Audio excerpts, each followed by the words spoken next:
এটি যাত্রাবাড়ি থানার কাজলা পশুর হাট। আজকে ঈদের দিন আমি ভিডিওটি করছি। ভিডিওটি আমি যখন করি তখন প্রায় বেলা 5:30টার মতো বাজে। দেখেন এই হাটে প্রায় 300টির মতো গরু উঠানো হয়েছিল,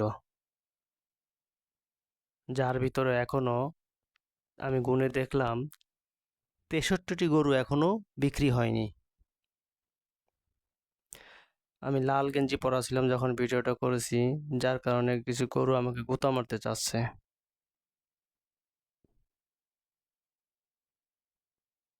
দেখেন সারি সারি গরু রাখা। 63টি গরু কিন্তু কম নয়, অনেক হাট আছে যেখানে 60-70টা দিয়ে একটা হাট বসে।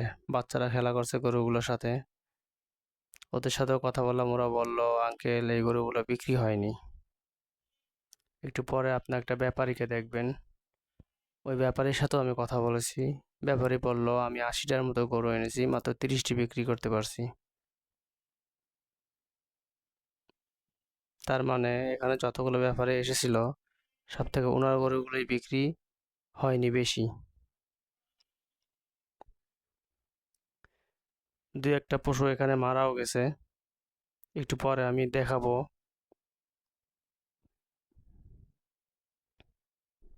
ওই যে দেখেন ওই পাশে যে খালি বাসগুলো, ওই গরুগুলো বিক্রি হয়ে গেছে। অর্থাৎ এখানে প্রায় 300টির মতো গরু উঠানো হয়েছিল।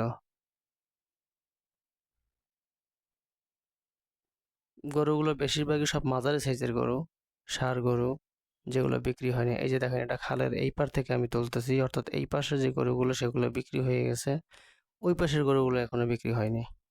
এই যে দেখেন ছাগলটি মারা গেছে, আরও একটি ছাগল আছে এরকম মরা ছিল, যার কারণে হোক দুর্গন্ধর কারণে হোক আমি ভিডিওগুলো করিনি।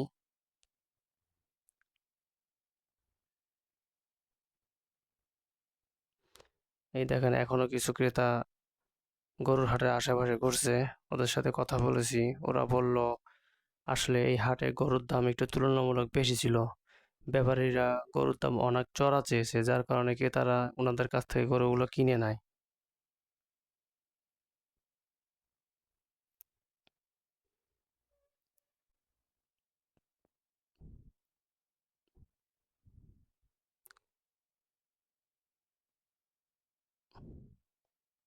এই যে দেখেন মাঝখান থেকে ভিডিওগুলো দেখলে আপনারা দেখবেন দুই সারিতে গরুগুলো রাখা আছে। ওই যে দেখেন কতগুলো গরু। এই গরুগুলো হয়তো আর বিক্রি হবে না, কারণ আজকে ঈদে প্রায় 5টা বেজে গেছে।